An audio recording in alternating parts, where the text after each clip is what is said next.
5 easy steps para pumaldo ka dito sa online. Una, kung hindi ka naman kumikita sa kaka-scroll mo, bawas-bawasan mo yan kasi yan ang kadalasan na ginagawa mo at naubos lang yung oras mo.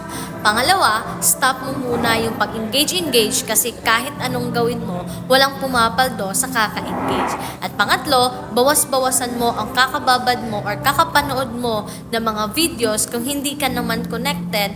Kung hindi naman yan connected, para pumaldo ka dito. Pang-apat, kailangan mo lang ng tao na mag-guide sa'yo kung ano ba talaga ang sistema na susundin mo para pumaldo ka. At pang-lima, kailangan meron kang stable internet connection at cellphone na magagamit para sa online.